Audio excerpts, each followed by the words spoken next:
امام حسین علیہ السلام کی سخاوت۔ امام حسین علیہ السلام عصمت و طہارت کا مجسمہ تھے۔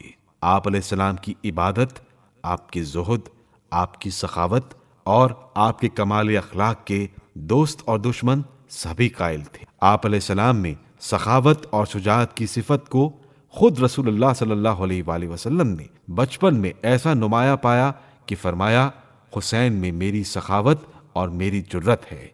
چنانچہ آپ علیہ السلام کے دروازے پر مسافروں اور حاجت مندوں کا سلسلہ برابر قائم رہتا تھا اور کوئی سائل محروم واپس نہیں ہوتا تھا۔ اس وجہ سے آپ علیہ السلام کا لقب ابو المساکین، مسکینوں کا باپ پڑ گیا تھا۔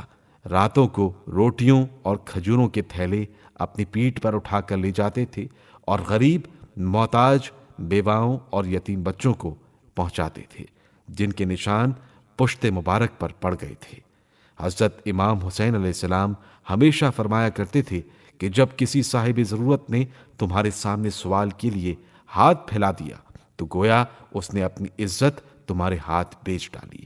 اب تمہارا فرض یہ ہے کہ تم اسے خالی ہاتھ واپس نہ کرو، کم سے کم اپنی ہی عزت نفس کا خیال کرو۔ غلاموں اور کنیزوں کے ساتھ آپ علیہ السلام عزیزوں کا سا برتاؤ کرتے تھے۔ ذرا ذرا سی بات پر آپ علیہ السلام انہیں آزاد کر دیتے تھے۔ آپ علیہ السلام کے علمی کمالات کے سامنے دنیا کا سر جھکا ہوا تھا۔ مذہبی مسائل اور اہم مشکلات میں آپ علیہ السلام کی طرف رجوع کیا جاتا تھا۔ آپ علیہ السلام رحم دل ایسے تھے کہ دشمنوں پر بھی وقت آنے پر رحم کھاتے تھے، اور ایثار ایسا تھا کہ اپنی ضرورت کو نظر انداز کر کے دوسروں کی ضرورت کو پورا کرتے تھے۔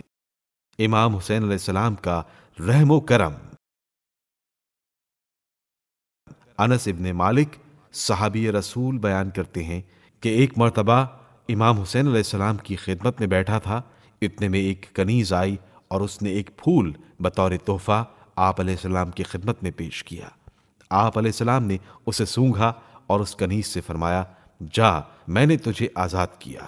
میں نے عرض کیا، فرزند رسول، آپ نے ایک کنیز کو جس کی خریداری میں آپ نے کافی روپیہ خرچ کیا ہوگا، ایک پھول کے عوض جس کی قیمت کچھ بھی نہیں، آزاد فرمایا؟ حضرت امام حسین علیہ السلام نے فرمایا، خدا کا قانون یہی ہے کہ جب کوئی شخص تم کو تحفہ دے تو تم اس سے بہتر تحفہ یا اس جیسا تحفہ اسے دے دو۔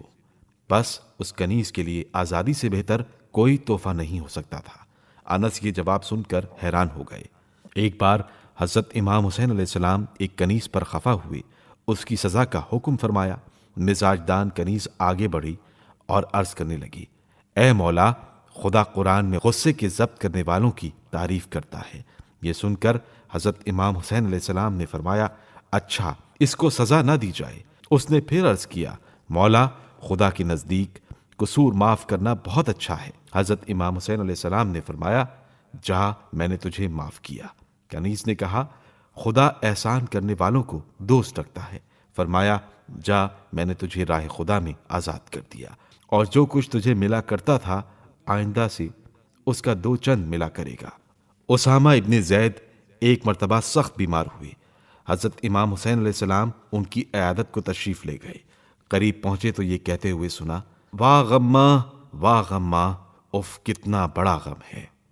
حضرت امام حسین علیہ السلام نے پوچھا، بھائی، تم کو کیا غم ہے؟ انہوں نے کہا، 60,000 درہم کا مقروض ہوں اور موت سر پر آ پہنچی۔ اس کے ادا نہ ہونے کا صدمہ موت کی تکلیف سے کچھ کم نہیں۔ آپ علیہ السلام نے فرمایا، تم فکر نہ کرو، تمہارا قرض میرے ذمہ رہا۔ اسامہ کہنے لگے، ڈرتا ہوں کہ اس قرضے کے ادا ہونے سے پہلے میں کہیں مر نہ جاؤں۔ حضرت امام حسین علیہ السلام نے فرمایا، تم اطمینان رکھو، میں تمہارے مرنے سے پہلے ہی تمہارا قرضہ چکا دوں گا۔ چنانچہ آپ علیہ السلام اپنے گھر تشریف لائے اور ان کے قرض داروں کو بلا کر قرضہ ادا کر دیا۔